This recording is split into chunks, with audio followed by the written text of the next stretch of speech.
खर्राटे लेना नींद में हेल्दी एक साइन है।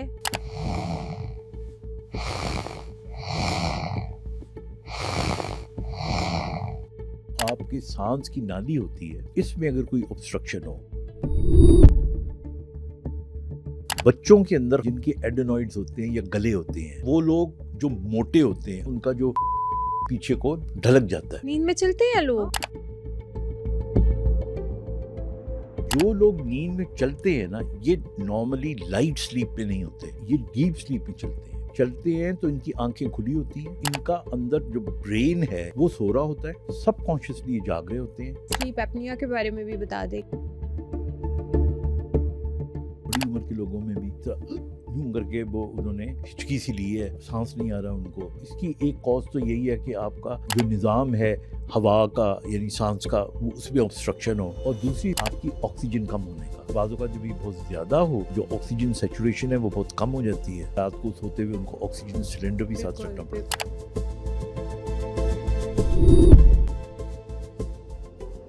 नींद एक बहुत बड़ा मसला बनती जा रही है। हमें नींद अच्छी नहीं आती, या तो हमें नींद आती ही नहीं है, और अगर हम सोते हैं तो हमें ये समझ में नहीं आ रहा होता कि हम डीप स्लीप में जा भी रहे हैं कि नहीं। और अगर हम खुदा न खास्ता डीप स्लीप में नहीं जाते तो वो हमारी सेहत के लिए कितनी ख़तरनाक हो सकती है, कितनी नुकसानदेह हो सकती है। तो ये पॉडकास्ट आपने लाजमी देखना है, क्योंकि इस पॉडकास्ट में न्यूरोलॉजिस्ट डॉक्टर खालिद जमील आपको अच्छी नींद लेने के लिए, बेशक आप 50-60 साल के भी हैं, कौन से स्टेप्स ऐसे ज़रूरी हैं जो हम फॉलो करेंगे तो हमें नींद अच्छी आएगी। तो इस पॉडकास्ट को एंड तक लाजमी देखें। डॉक्टर खालिद जमील, आज जो टॉपिक है ना वो बड़ा मज़े का है, और ज़्यादातर हमारे बड़ों को बहुत पसंद आएगा, मतलब मेरे बड़ों को। ओके क्योंकि हम नींद पे बात करने लगे हैं। बुज़ुर्गों का ये फेवरेट टॉपिक है। नींद बहुत ज़्यादा डिस्टर्ब हुई है, हम अच्छा नहीं सो पाते, हम फ्रेश नहीं उठ पाते। तो मुझे ये बताएं कि नींद है क्या, और अच्छी नींद कैसे ली जाए। देखिए, आपने कहा ना बुजुर्गों का दिलचस्प ये टॉपिक है, ये आजकल नौजवानों का उनसे भी ज़्यादा है, क्योंकि जो नींद का पैटर्न है वो नौजवानों में बहुत ख़राब हुआ है। बिल्कुल। तो आई थिंक नींद को समझने के लिए पहले तो दो बातें समझना बहुत ज़रूरी है कि नींद क्यों ज़रूरी होती है और नींद कैसे आती है। तो ज़रूरी इसलिए होती है कि पूरे दिन में जो हम काम काज करते हैं तो हमारी बॉडी की वीर एंड टीयर होती है। देखिए ना, आप भागे दौड़े, आपने खाना खाया, आपका जो मैदा है उसने काम किया, आपके लिवर ने काम किया, आपके गुर्दों ने काम किया, तो पूरी जो बॉडी के अज़ा होते हैं ये सारे काम कर रहे होते हैं। और काम करते करते करते रात को जब आप सो जाते हैं तो फिर आपको जो ब्रेन होता है वो रिपेयर करता है उन तमाम चीज़ों को, जहाँ जहाँ पे कोई कमियां रह गई उनको पूरी करता है। आपका जो लिवर है मिसाल के तौर पे, उसकी डिटॉक्सिफिकेशन करना, आपके फेफड़ों को, आपके दिल की धड़कन मिसाल के तौर पे जो रात को जब सोती हो तो आप कम हो जाती है, वर्कलोड कम हो जाता है, ब्लड प्रेशर आपका बेहतर हो जाता है।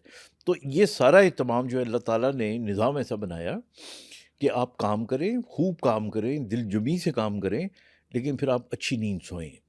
जब आप सोएंगे तो फिर आपकी सारी रिपेयर होगी। अच्छा, एक और दिलचस्प बात मैं आपको बताऊं कि नींद के पैटर्न होते हैं और स्टेजेस होते हैं।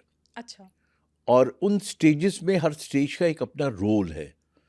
तो हमारे यहाँ जब लोग कहते हैं ना कि हमने 8 घंटे की नींद पूरी कर ली, तो अगर वो क्वालिटी नींद की अच्छी नहीं थी तो समझे कि आपने नींद पूरी नहीं की। ओके। अच्छा, फिर आप हमें एक एक करके वो स्टेजेस भी समझा दें कि वो नींद एग्जैक्टली की स्टेजेस हैं कौन सी, कि हमें खुद को घर बैठे, हमें किसी डॉक्टर तक जाने की ज़रूरत ना पड़े, हमें खुद भी पता हो कि यार आज मेरी क्वालिटी ऑफ स्लीप थी, ओके। आज मेरी नींद अच्छी नहीं थी। अच्छा, अब इसको पहले यूँ समझ लें कि हमें नींद आती क्यों है। ठीक है।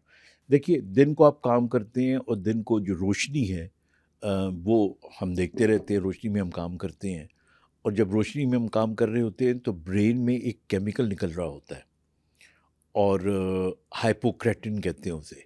ठीक है। वो हमें वेक रखता है, सोने नहीं देता, नींद नहीं आने देता हमें। लेकिन जूं जूं रोशनी कम होना शुरू हो जाती है, आहिस्ता आहिस्ता आहिस्ता आहिस्ता सूरज गरूब हो जाता है, आधा पौना घंटा और गुजर जाता है, तो फिर एक और केमिकल जो है मेलाटोनिन, ओके। यस। वो बॉडी में ब्रेन में आ जाता है, वो हमें नींद की तरफ लेके जाता है। और यही पूरी दुनिया का दस्तूर रहा है कि आप सुबह उठे, सूरज के साथ उठे, क्योंकि आपका हाइपोक्रेटिन आ गया, पूरा दिन आपने काम किया, रात को जब ईशा की अजान हुई तो मेलाटोनिन आ गया, आप सो गए।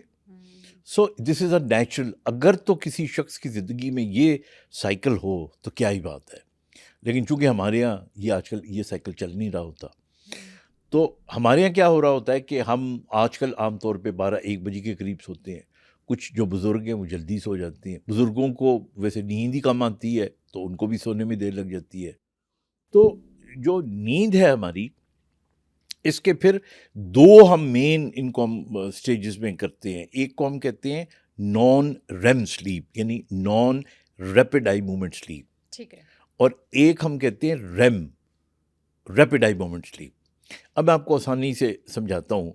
जब मिसाल के तौर पे आप बेड पे लेटे सोने के लिए, तो आप कोई 15-20 मिनट के लिए लाइट स्लीप में होते हैं।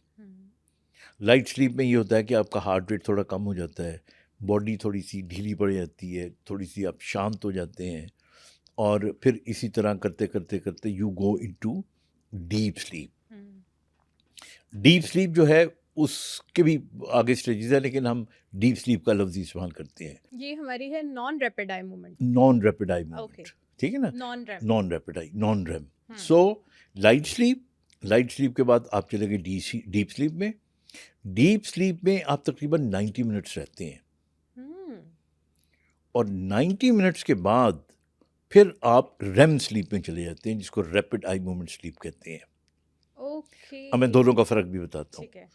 और फिर रेम स्लीप के अंदर आप 15-20 मिनट रहते हैं, then again you go into deep sleep, another 80। Cycle चलता रहता है। ठीक है, फर्स्ट 90 मिनट्स आप रहते हैं नॉन रेम में, यानी डीप स्लीप में yeah, कह सकते हैं, ठीक है। yeah. उसके बाद हम जाएंगे रेम स्लीप में, जिसमें क्या फ़र्क होता है?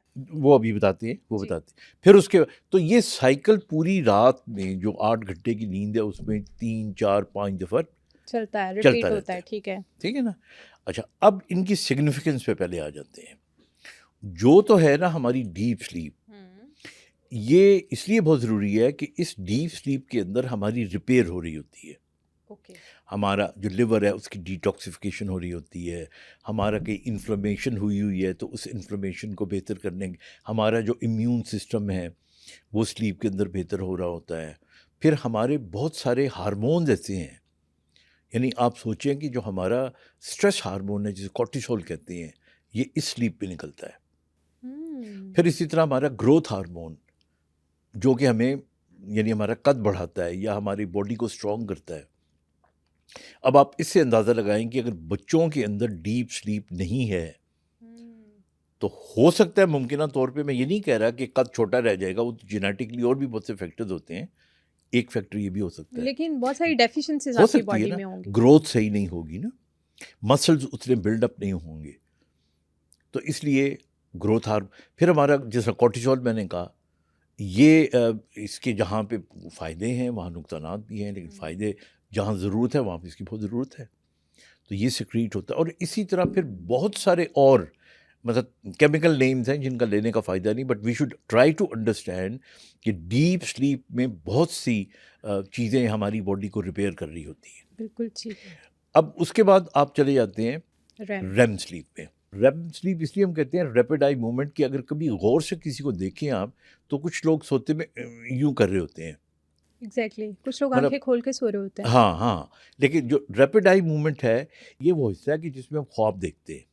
ओके, अच्छा, ज़्यादा गहरी नींद वो होती है जो डीप स्लीप होती है, कि ये गहरी ज़्यादा होती है? वो गहरी नींद होती है, और ये मुकाबलतन उससे लाइट स्लीप होती है। और इसमें हमारा दिमाग चल रहा होता है? दिमाग दोनों में चल रहा होता है हमारा, मतलब जो हमें ख्वाब आते हैं, विजुअलाइजेशन पूरी होती है। इसके अंदर जो है ना, इसके अंदर 2-3 चीज़ें बड़ी इंपॉर्टेंट है। अगर आप उसको, पहली चीज़ तो ये है कि इसमें ख्वाब आते हैं। दूसरी ये चीज़ है जिसके अंदर हमारा जो ब्रेन होता है ना, वो हमारी मेमोरी को कंसोलिडेट करता है। यानी जो सबक आपने पढ़ा पूरा दिन, या जो चीज़ें आपकी याद करने वाली थी और आपने अपने ब्रेन को कहा कि मुझे ये याद होनी चाहिए, तो दिन को आप मसरूफ़ हो गए, बिज़ी हो गए, तो रात के इस पहर में नींद के इस हिस्से में आपको ब्रेन उनको कंसोलिडेट करेगा। फिर जो आपका emotional part of the brain while sleeping, that is also in REM sleep. फिर आपकी यादाश्त, जो मैंने कहा जिस तरह, तो आप देखिए थोड़ी सी देर के लिए कि जब आप ख्वाब देखते हैं तो ख्वाब में क्या होता है, बाज़ औक़ात आपकी यादाश्त से ही कोई चीज़ लेके आपकी जो आंखों का पर्दा होता है उस पे वो एक सिनेमा की तरह उभर के आ जाती है। बिल्कुल। अच्छा, और फिर आप देखिए ख्वाबों के अंदर आप जो है थोड़े इमोशनल भी होते हैं, तो ये सारे का सारा जो प्रोसेस है ये आपका रेम स्लीप में हो रहा होता है। और फिर इसी तरह आप रेम स्लीप के बाद यू गो इनटू, अच्छा फिर एक और चीज़ मैं आपको बताऊं, हमारे यहाँ कुछ लोगों को आपने देखा होगा कि वो नींद में सोते हुए बहुत ज़्यादा बातों का हाथ पाँव मारते हैं, करवटें लेते हैं बहुत ज़्यादा। बिल्कुल बिल्कुल बिल्कुल। ये जो एक्स्ट्रा मूवमेंट्स होती हैं ये भी रेम में होती हैं।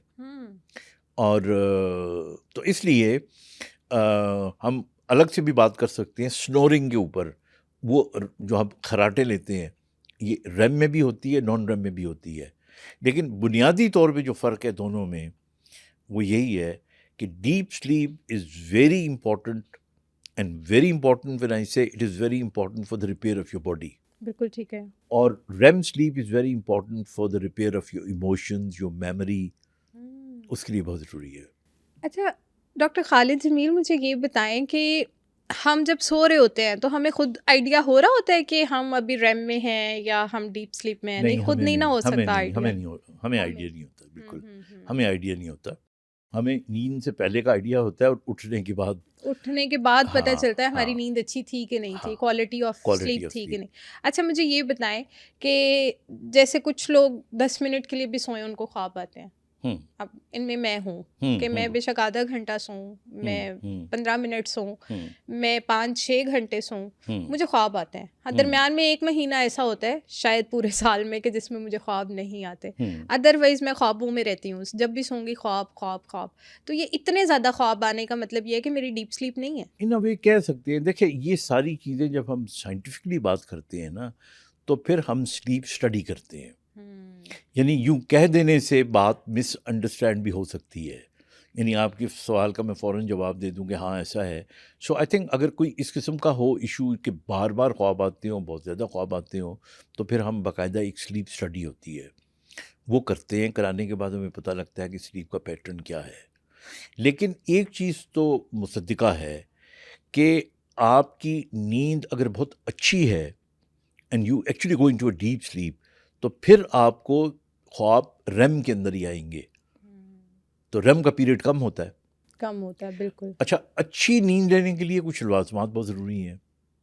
अभी देखिए ना, एक आम आदमी जब हमसे पूछते हैं ना कि जी डॉक्टर साहब नींद कितनी होनी चाहिए, भाई नींद 7 से 9 घंटे के दरमियान होनी चाहिए, ऑन एवरेज वी से 8 घंटे, but this is for young people.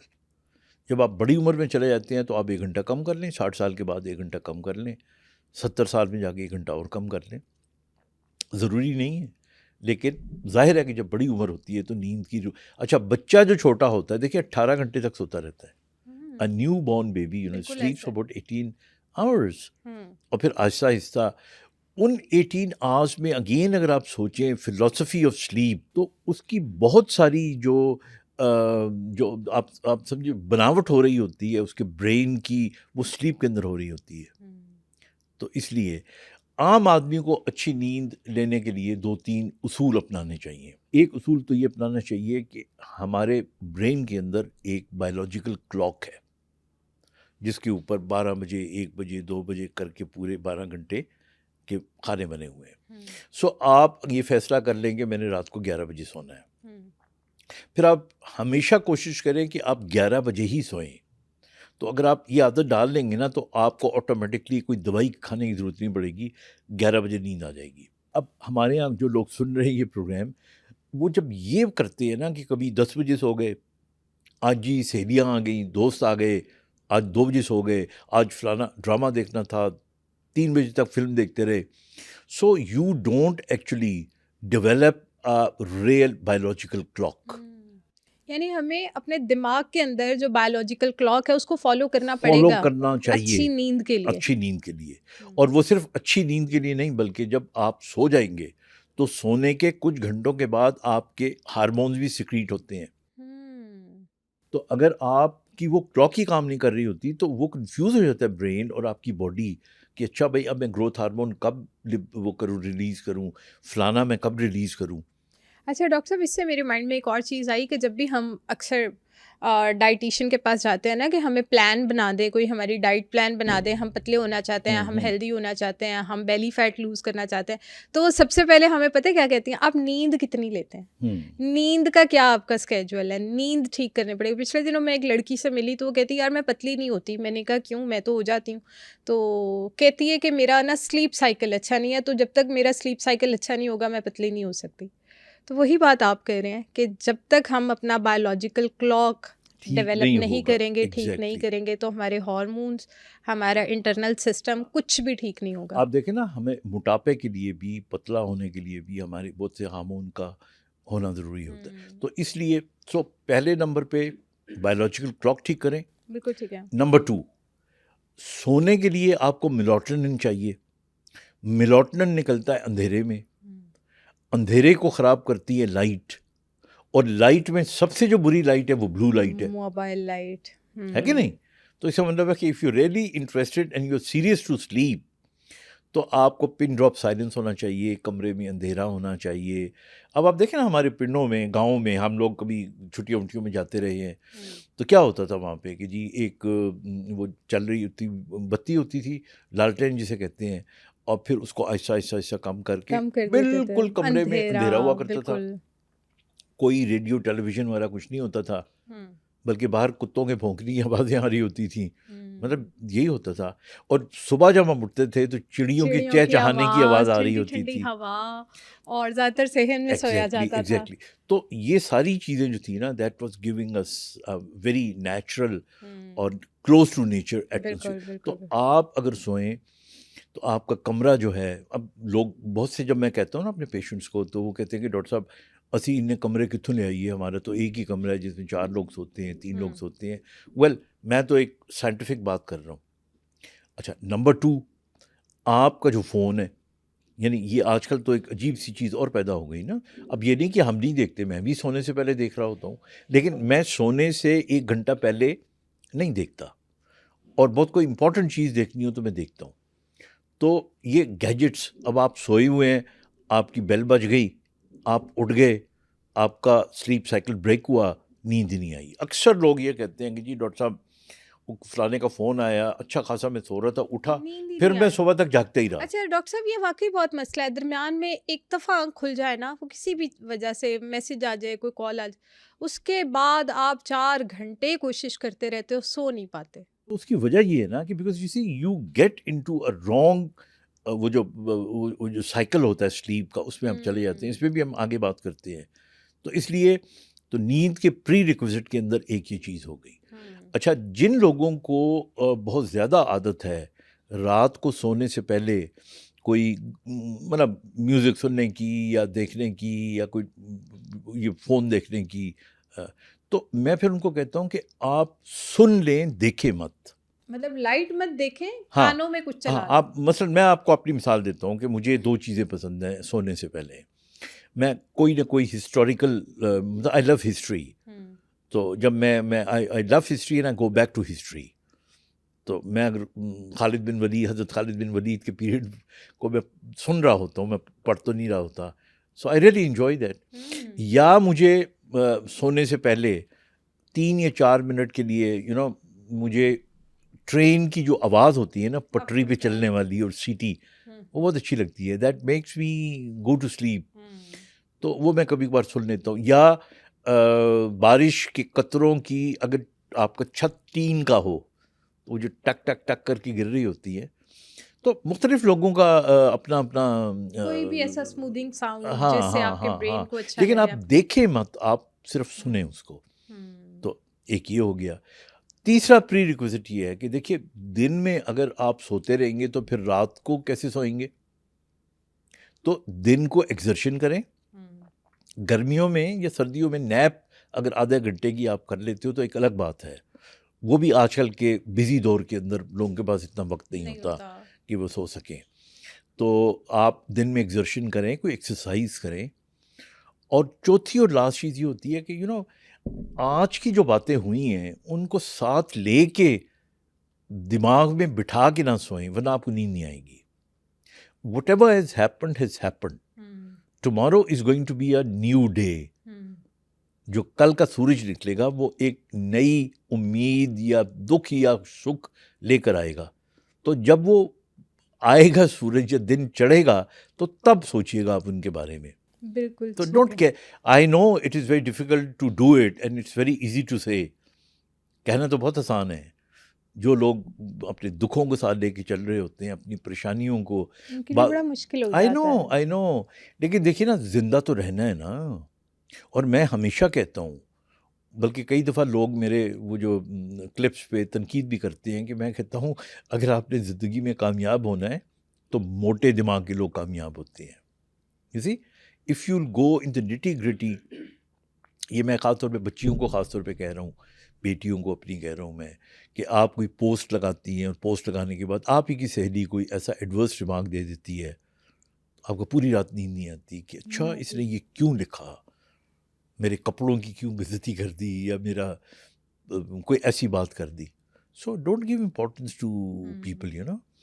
तो दैट्स वेरी इंपॉर्टेंट. ये आपकी नींद को ख़राब करेगी, या आपको नींद को ख़राब करेगी, आपका हार्मोन सिस्टम ख़राब होगा, हमारे आपकी स्किन तक उसकी रिफ्लेक्शन आती है, ये छाइयाँ पड़ जाती हैं, बिकॉज आपके हार्मोन्स डिस्टर्ब होंगे तो आपके चेहरे की स्किन ख़राब हो जाएगी. So if you want to look beautiful, if you want to look peaceful, if you want to look healthy, if you want to have a shining skin, if you want people to respect you, if you want to be a very sober person, have a good sleep. That's the answer. वाह, ज़बरदस्त. अच्छा doctor साहब, अब चलें, हमने sleep पे तो बात की, हमने अच्छे फैक्टर्स भी बताए कि अगर हम इन्हें फॉलो कर लें तो हम अच्छी क्वालिटी स्लीप ले सकते हैं. अब मुझे ये बताएं कि स्लीप में भी हम डिफरेंट सिचुएशंस में जा रहे होते हैं. कुछ लोगों को बिल्कुल स्नोरिंग नहीं होती, खराटे नहीं लेते, और कुछ लोग बहुत ज़्यादा खराटे लेते हैं. तो इसमें क्या चीज़ जो होती है बॉडी में, क्या फिजियोलॉजी है ये खराटों की, खराटे आते क्यों हैं, और क्या खराटे लेना नींद में हेल्दी एक साइन है? अच्छा, खराटे जो है ना, ये जो तो लड़के हॉस्टलों में रहे हैं ना, या इवन लड़कियां, उन्हें सही पता होगा कि खराटे कितनी किस्मों के होते हैं. बहुत टाइप्स हैं. हाँ, एक तो विस्पर होता है कि हल्का सा आपने ना खराटा ले लिया, विस्पर कर दिया आपने. अच्छा, फिर एक खराटा होता है जिसके अंदर आवाज़ आती है. एक खराटा ऐसा होता है जिसमें आवाज़ के अलावा चीखें भी आती हैं. चीख वाला भी मतलब खराटा हाँ, होता है? बिल्कुल. और कुछ खराटे ऐसे भी होती हैं जिसके अंदर बाकायदा एक म्यूज़िक होता है कि आप, ऐसे लगता है कोई मशीन चल गई है. कोई मशीन चल रही है, कोई मतलब मुख्तलिफ किस्म का. तो मैं हॉस्टल. और एक खराटा ये भी होता है कि सोए सोए ना वो इंसान दोनों होंठों से एकदम हवा बाहर निकालता है. मतलब ये सारी उसकी वैरायटीज़ है ना, तो अब इनको जहन में रख, variety of snores. Of snoring. नहीं, मैं इसलिए बार बार आपको कहा कि जो हम लोग जैसे हॉस्टलों में रहते थे तो डोमेट्रीज होती थी. उन डोमेट्रीज के अंदर 4-4, 6-6, 8-8 लड़के होते हैं. अब वो भाई साहब एक कोने में लगे हुए हैं, उनका म्यूजिकल खराटा चल रहा है, दूसरा जो है उसका गुस्से वाला चल रहा है. तो ये वैरायटी, तो उसको फिर हमने किया, हम करते क्या थे, जो ज़्यादा खराटे ले रहा होता था ना, तो जूता उठा के उसके बेड पे मारा करते थे. और अगर कोई बहुत करीब था तो उसकी बेड को हिला देना, तो थोड़ी देर के लिए बंद थोड़ी देर के लिए बंद हो थोड़ी जाएगा. देर के लिए बंद है. अब इससे आपको अंदाज़ा लगाते हैं कि यू नो, जब आपका मोड चेंज होता है ना, from deep mode to light mode of sleep में आप जाते हो, तो खराटे बंद हो जाते हैं. तो खराटे वैसे तो आप जो है डीप स्लीप में भी लेते हो, लाइट स्लीप या रेम में भी लेते हो, नॉन रेम में भी लेते हो. लेकिन इसकी वजह ये होती है, 3 मेन वजूहत होती हैं. एक वजह इसकी ये होती है कि जो आपकी सांस की नाली होती है, इसमें अगर कोई ऑब्स्ट्रक्शन हो, बच्चों के अंदर खराटे जिनके एडेनॉइड्स होते हैं या गले होते हैं, या जिनकी नाक की हड्डी टेढ़ी होती है, तो उनकी ऑब्स्ट्रक्शन होती है, तो उनको ज़ोर लगाना पड़ता है. या वो लोग जो मोटे होते हैं, अक्सर आप देखिएगा जो बहुत मोटे लोग होते हैं, उनको तो बहुत ज़्यादा उनको खराटे, उनकी जो ज़ुबान होती है ना, या उनका जो हलक होता है, वो पीछे को ढलक जाता है. अच्छा, जब आप सोते हैं तो सोते साथ ही आपके पट्टे थोड़े से नरम हो जाते हैं, उनकी टोन कम हो जाती है, तो फिर आपका जो पैसेज होता है वो ऑब्स्ट्रक्ट हो जाता है. तो ये तो हो गई ऑब्स्ट्रक्टिव कॉजेज़. दूसरे नंबर पे खराटों की, जो लोग स्ट्रेस में होते हैं, वो लोग जो टेंशन में रहते हैं बहुत ज़्यादा, उनके यहाँ खराटे ज़्यादा होते हैं। और फिर इसके अलावा अगर ये तमाम चीज़ें हों और ठीक ना हो रही हों और बढ़ रही हों, then you have to seek advice from a doctor. बाज़ औक़ात कुछ फिर बीमारियां भी होती हैं जो इसका सबब बन सकती है। तो आम खराटे लेना तो बिल्कुल ठीक है, मतलब कोई ऐसा हाँ, नहीं है कि म्यूजिकल खराटे लेना भी किसी हद तक ठीक है, एज लॉन्ग एज ये अगले बंदे को तंग ना कर रहा हो। अच्छा, नींद में भी बहुत सारी चीज़ें हो रही होती है ना, एक तो खराटे हमने डिस्कस कर लिया, इसके अलावा अक्सर लोग नींद में बोलते हैं और वो ऐसे लग रहा होता है कि वो अपनी सराउंडिंग की कोई ना कोई एक्टिविटी बोलते हैं। तो जो बोलते हैं उनको एक ये भी खौफ होता है कभी कोई राज की बात ना हमारे मुंह से नींद में निकल जाए। तो ये क्या फिजियोलॉजी क्या है इसके पीछे नींद में बोलने की? देखिए, जो नींद में बोलना होता है ना, ये भी एक नेचुरल अमल है, यानी आप इसको बीमारी की हद में नहीं लेके आते, बशर्ते कि आप इतना ज़्यादा बोलें, इतना ज़्यादा बोलें कि वाकई लगे कि अगले भी परेशान हो रहे हों, तो then you can seek advice. आम तौर पे जो नींद में बोलने वाले लोग होते हैं, again they are under stress. Okay. जो टेंशन में लोग होते हैं, स्ट्रेस में होते हैं, कुछ डिप्रेशन के पेशेंट्स होते हैं, और जब वो नींद में चले जाते हैं तो उनका जो सबकॉन्शियस होता है उसके अंदर जो छुपी हुई बातें होती हैं, इसको आप इसी तरह ताबीर दे सकते हैं कि जिस तरह ख्वाब के अंदर आपका सबकॉन्शियस रिफ्लेक्ट होता है, तो इसी तरह वो फिर बातें आपके, और ये जो आपका हमारा नींद का जो साइकिल होते हैं, रेम स्लीप के अंदर भी आप ऐसा कर सकते हैं, नॉन रेम के अंदर भी आप ऐसा कर सकते हैं। और ज़्यादातर देखने में ये आया है कि जो बच्चे होते हैं ना, आप देखिएगा वो नींद के शुरू में ही बातें करते हैं, फिर जब बहुत डीप चले जाते हैं तो फिर नहीं करते।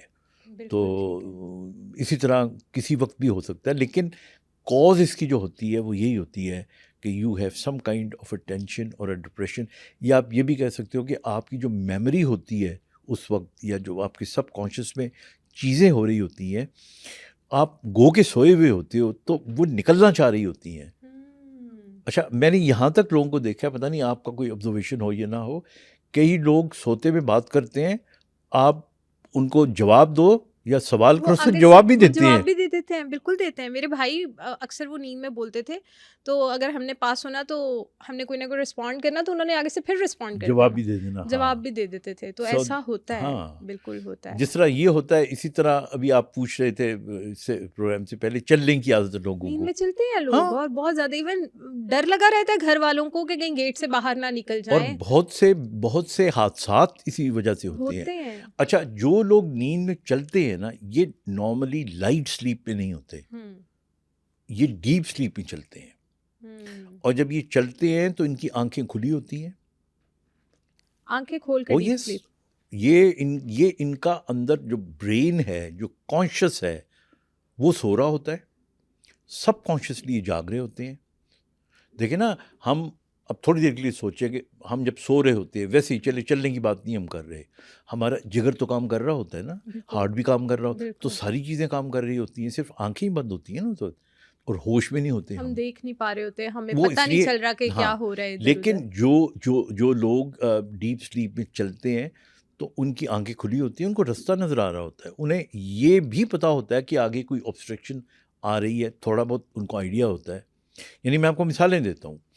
एक पेशेंट था हमारा, वो पेशेंट, मैं बहुत पुरानी बात कर रहा हूँ, मैं हॉस्पिटल में, तो उसके फ्रीक्वेंट जो थे ना एक्सीडेंट हुए, और रात को हुए, और उसकी अम्मी ने बताया कि जी ये रात को ना मोटरसाइकिल पे पता नहीं कहाँ जाता है और फिर ये आ जाता है, तो कई दफ़ा इसका टक्कर हो गई और ये इसको चोट लगी। अच्छा, उससे पूछे तो हो गए, मुझे पता ही नहीं है। अच्छा, उनके पेरेंट्स ने फॉलो किया तो उनको पता लगा कि ये अपने बिस्तर से उठता है, उठ के ये बाहर जाता है घर से, मोटरसाइकिल स्टार्ट करता है, और घर के बाहर एक लॉन है, मतलब पार्क है कोई, उसका चक्कर लगा के मोटरसाइकिल को खड़ी करके और बेड पे आके सो जाता है। He doesn't know. अच्छा, इसी तरह घरों के अंदर कई लोग सोते में उठ के बैठ जाते हैं, ऐसे पलंग पे पाँव लटका के बैठ गए, थोड़ी देर के बाद फिर लेट गए। अब वो इस वक्त उनको पता नहीं कि वो बैठे हुए हैं, उनको ना याद होता है। अच्छा, कई लोग जो है वो उठ के किचन में जाते हैं, किचन में जाके उन्हें समझ नहीं आ रही होती, वो फ्रिज का दरवाज़ा खोलेंगे, कोई चीज़ निकालेंगे, फिर उसके बाद ब्रेन पता नहीं किस सिमत में चला गया, वापस आए और आके सो गए। तो this is not very common, लेकिन जहाँ पे लोगों को है उन फैमिलीज़ को पता है कि this is very common in them.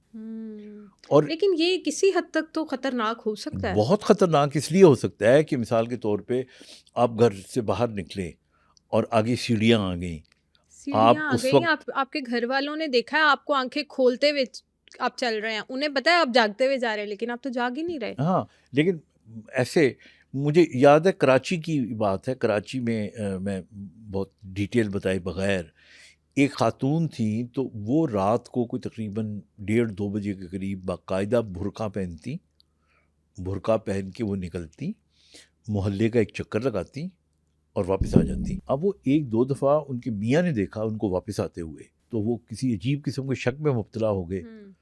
तो उन्होंने कहा कि जी ठीक है नेक्स्ट टाइम, तो वो जागते रहे।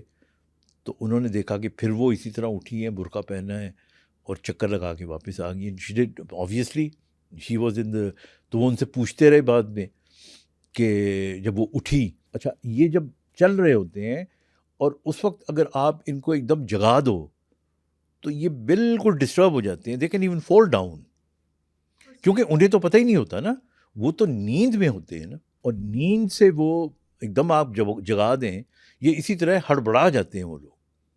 तो अब इनके लिए क्या करते हैं कि इनके लिए बहुत से प्रिकॉशंस होते हैं। एक प्रिकॉशन जो है वो तो ये होता है कि जिन घरों में इतनी ज़्यादा इलाज के बाद भी पेशेंट ठीक ना हो रहा हो, तो उनके यहाँ वो करते ही हैं कि जो दरवाजे होते हैं ना, दरवाज़ा जब खुले तो उसके साथ एक अलार्म लगा देते हैं।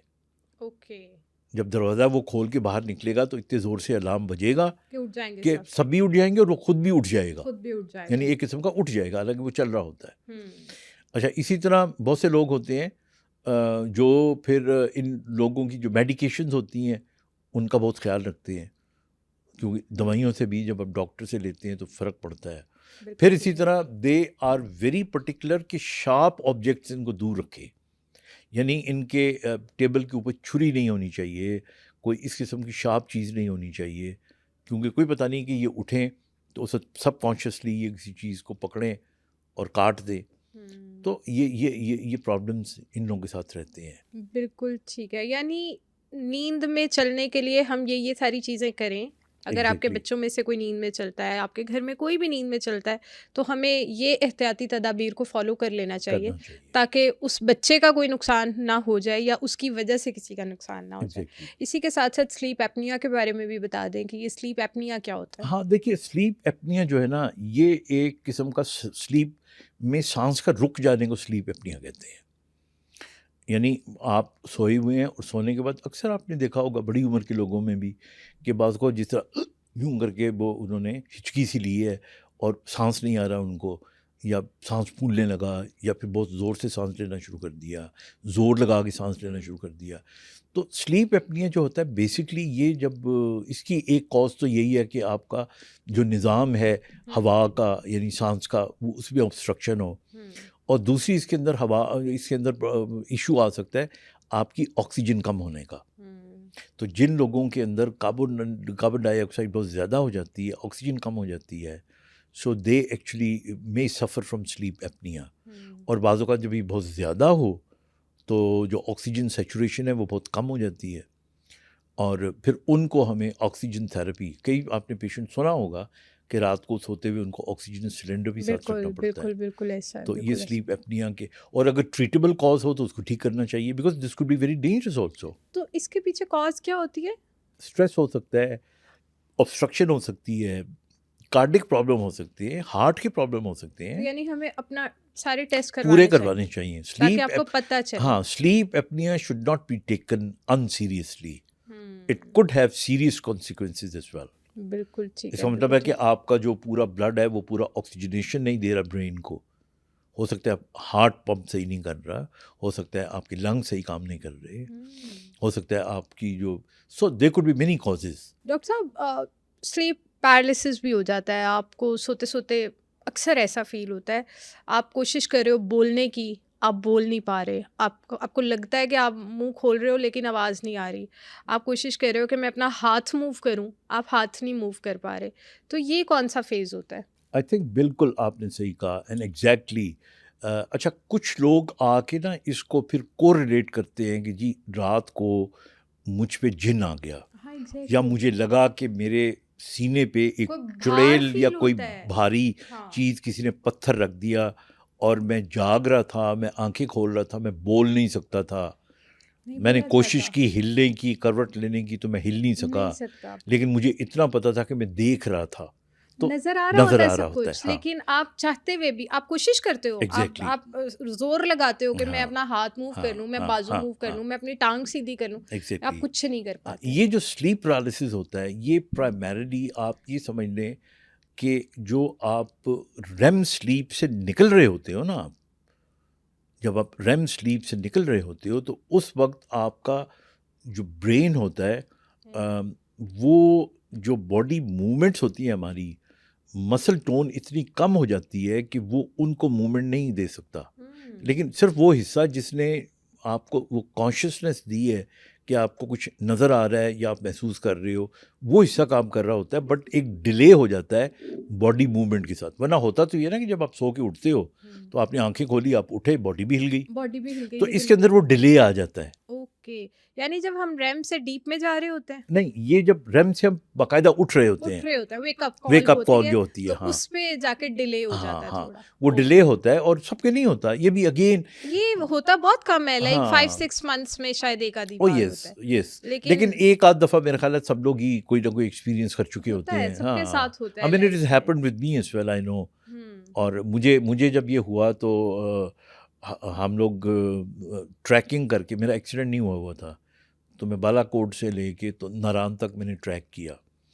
तो हम 4 लड़के थे, तो वो एक तो हम थक गए, दूसरा हमें अब ये नहीं पता था कि खाने को कुछ मिलेगा कि नहीं, क्योंकि वो रास्ते में, ये आज से कोई 50 साल पहले की बात है, तो वो बकरियों का दूध ही मिला करता था, तो उसमें से वो स्मेल अजीब सी आया करती थी, पानी भी साफ़ नहीं होती, ये बोतलों का, ये जो पानी की मिनरल वाटर तो अब आई है ये ना तो कुछ। कॉन्सेप्ट सब वो हैं हाँ, सारे। हाँ। तो वो फिर एक थकावट थी, ऊपर से टेंशन थी, फिर ऊपर से कल सुबह क्या होगा, कि हम कोशिश करें हमें कोई लिफ्ट मिल जाए, तो I slept with that stress. तो सुबह मैंने देखा कि जब मैं उठा, क्योंकि हमें था कि जल्दी जल्दी हम उठें ताकि शाम से पहले पहले आगे, हम पहुंच इट टुक जाएं। अस 3-4 डेज, इतना हमें वो करना पड़ा। तो वो सुबह जब मैं उठा, तो अब मैं यूं कर रहा हूँ तो बाजू नहीं हिल रहे मेरे, सो आई थॉट कि पैरालिसिस हो गया। ऐसा ही फील होता है कि हाँ, अब हम बस बेड पे हो गए, बिल्कुल अब नहीं उठ बिल्कुल सकेंगे। बिल्कुल बिल्कुल। तो कई लोग इसको TIA कहते हैं, ट्रांजिएंट इस्कीमिक अटैक, के वक्ती तौर का फालिज हो गया। तो ये फालिज नहीं होता, ये बेसिकली आपके मसल्स की टोन, उसकी जो पावर होती है, उसका जो कंट्रोल ब्रेन से होता है, वो थोड़ी देर के लिए मुंतके रहता है, and this lasts for 5-6 minutes maximum, या इससे भी कम। उसके बाद आप उठ के अच्छा, ठीक हो इस जाते हो। तरह की सिचुएशन में जब हमें नींद में ऐसे फील हो रहा हो, क्योंकि कोई एक अजीब सा खौफ तारी हुआ होता है हमारे ऊपर, हम कुछ कर नहीं पा रहे होते, तो इस तरह की सिचुएशन में हमें क्या करना चाहिए? मैं तो कोशिश कर रही होती हूँ किसी तरह हल्का हल्का पाँव मूव करूँ, लेकिन वो नहीं होता हाँ, कुछ वो भी टाइम करें। तक। I think the best thing you can do is अल्लाह को याद करें। हाँ। You know, you get confidence, and जितनी देर आप उसको याद करेंगे, इतनी देर में, मैं नॉर्मली अपने चंद एक पेशेंट जिनको ये प्रॉब्लम था, तो आई सेड कि you know just remember Allah मियाँ and nothing will happen to you. तो जितनी देर में उनको अल्लाह को याद किया या जो कोई चीज़ पढ़ी, इतनी देर में आप ठीक हो गए। बिल्कुल और ठीक है। अच्छा, आप आवाज़ देने की कोशिश करते हो, आप अम्मी को आवाज़ नहीं दे नहीं सकते दे ना। सकते, आपकी हलक से आवाज ही तो नहीं, नहीं निकलती। हाँ, मुझे तो ऐसा भी फील होता है मैं गई, आवाज बंद हो गई है भाई, अब तो नहीं हाँ, निकल रही हाँ, आवाज। हाँ, तो वो होता है, और मेरे साथ अक्सर ऐसा होता है कि मैंने जब भी ये फेस किया, तो उसमें ये होता था कि मैं कोई ना कोई ऐसा ख्वाब देख रही होती थी जिसमें मेरे किसी फैमिली मेम्बर को कोई प्रॉब्लम हो गया है, किसी को कोई नुकसान पहुंचा है, तो मैं एकदम से जब हड़बड़ा के उठती थी तो मैं आवाज़ नहीं दे पाती थी। और देखिए ना, जो ख्वाब हैं, अगर नींद के हवाले से हम ख्वाब की बात करें, तो ख्वाब हमारे हमेशा रेम स्लीप में ही आते हैं ना।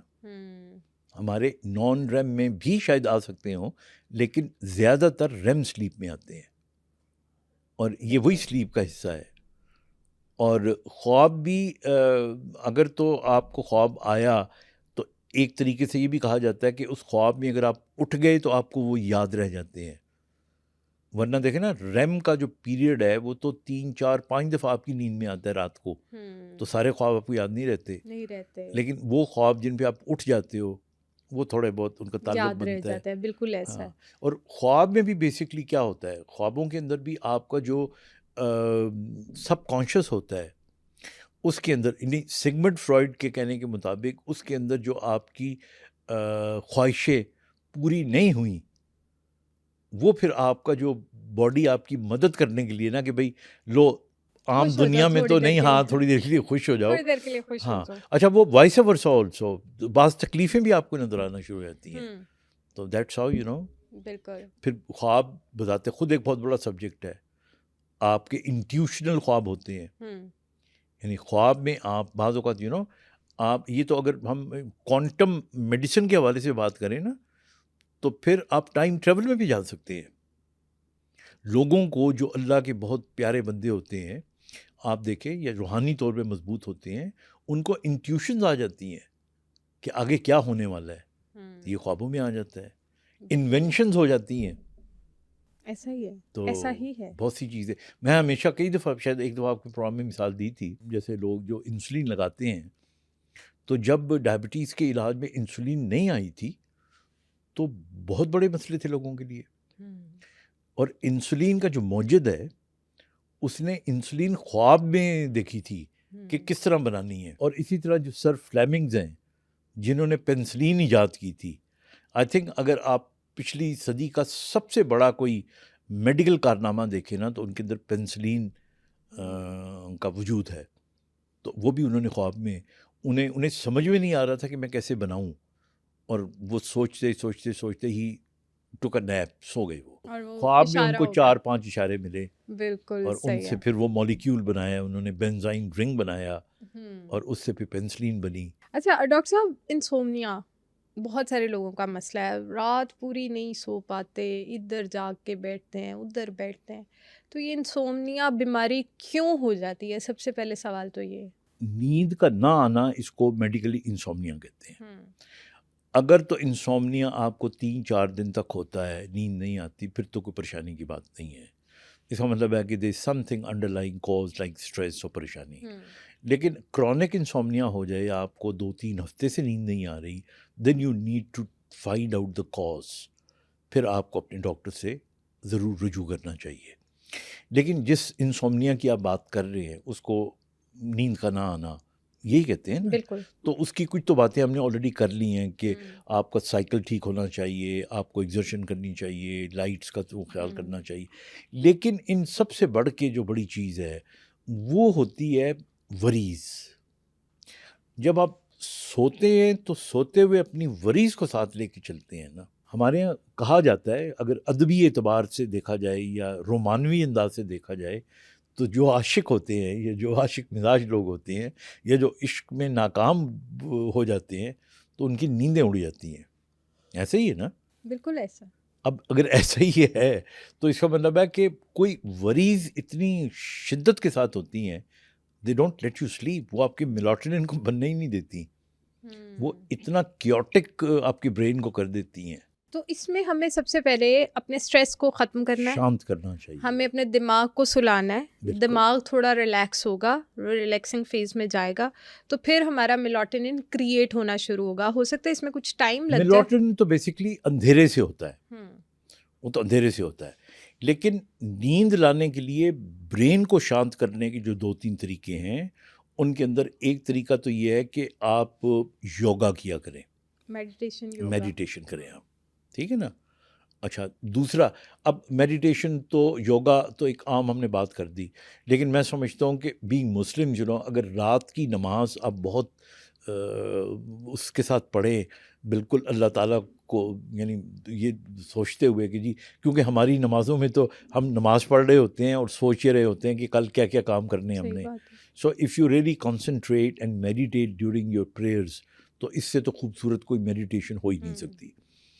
नंबर 2, आई डोंट नो, ये मेरी बातें शायद बातें लग रही हों, हो सकता है, होता है ना हमारे यहाँ वाज करने वाले तो बहुत होते हैं ना, लेकिन प्रैक्टिकली मैंने देखा है कि आप जब अल्लाह पे छोड़ देते हैं ना, आपको कितनी भी बड़ी परेशानी क्यों ना हो, कितनी बड़ी परेशानी भी क्यों ना हो, आप रात को सोते हुए से अल्लाह पे छोड़ दें, क्योंकि करने वाला तो अल्लाह ही है ना, अल्लाह की ज़ात है ना। बेशक बेशक बेशक। तो जब आप अल्लाह के हवाले जो दुनिया को क्रिएटर यानी उनको बनाने वाला, तो then why to worry, he will solve your problems. अगर उसने सॉल्व करनी है, देखिए अल्लाह ताला ने आपकी बेहतरी के लिए ही सब कुछ करना है। बेशक। अगर आपको लगे कि आपकी बेहतरी नहीं है इसमें, फिर भी कोई ना बेहतरी होगी। बेशक ऐसा। तो इसलिए don't worry, leave it to अल्लाह। ये अलग बात है कि दिल को चैन नहीं आता, मतलब बहुत सी काम ऐसे हैं, अब आपको नुकसान हो गया या आपको कल किसी ऐसी जगह पे जाना है जब धड़का लगा हुआ है कि कोई बहुत बड़ा नुकसान ना हो जाए, वो धड़का आपको सोने नहीं देगा आपका। तो इसके लिए फिर 3-4 चीज़ें जो आप असबाब की दुनिया में कर सकते हैं। अगर तो आप चाय पीते हैं तो आप बिल्कुल ना पिएं, चाय कॉफ़ी ना पिएं, सिगरेट ना पिएं, घंटा एक पहले आप उसको छोड़ दें। खाना आप बहुत जल्दी खाया करें, कोई तकरीबन अगर आप 10 बजे सोते हैं, 11 बजे सोते हैं, तो आपको 6-7 बजे खाना खा लेना, या चलो 8 बजे खा लेना चाहिए मैक्सिमम। फिर इसी तरह क्योंकि वो एसिडिटी जो होती है, ये गर्ड जो होता है, वो भी आपकी नींद को ख़राब करता है। तो दिन को एक्सरसाइज कर लिया आपने। असल में देखा जाए ना, एक मुतवाज़न ज़िंदगी और एक ऐसी ज़िंदगी जिसमें बहुत ज़्यादा ख्वाहिशात ना रखें, बहुत ज़्यादा खौफ ना रखें। अगेन थ्योरेटिकली तो दिस लुक्स वेरी गुड, लेकिन I can tell you some people do it practically also. ऐसा नहीं है कि लोग ऐसे नहीं हैं। लेकिन बहुत अच्छा सेशन था, हमने नींद के हवाले से बहुत सारी न्यू इन्फॉर्मेशन आपसे ली है, और हमें देखने वाले हमारी जो ऑडियंस है वो इंशाल्लाह इससे ज़रूर फ़ायदा लेगी। Thank you so much for coming, and इंशाल्लाह नेक्स्ट दोबारा ज़रूर मिलेंगे एक नए टॉपिक के साथ इंशाल्लाह। आई होप कि आपने इस पॉडकास्ट से काफ़ी मदद ली होगी अपनी नींद की क्वालिटी को अच्छा करने के लिए। अगर आपका इससे रिलेटेड कोई भी और सवाल है तो आप हमें कमेंट सेक्शन में पूछ सकते हैं, और इसी के साथ साथ हमारे पॉडकास्ट को ज़्यादा से ज़्यादा लोगों के साथ शेयर किया करें, ताकि आपकी वजह से बाकी सबका भी फ़ायदा हो सके। मैं बहुत ही मेहनत और रिसर्च के बाद डिफरेंट डॉक्टर्स के साथ हेल्थ वाइज कंटेंट बनाती हूँ। अगर आपको मेरा कंटेंट वैल्यूएबल लगता है तो सुनो पॉडकास्ट हेल्थ को सब्सक्राइब करें।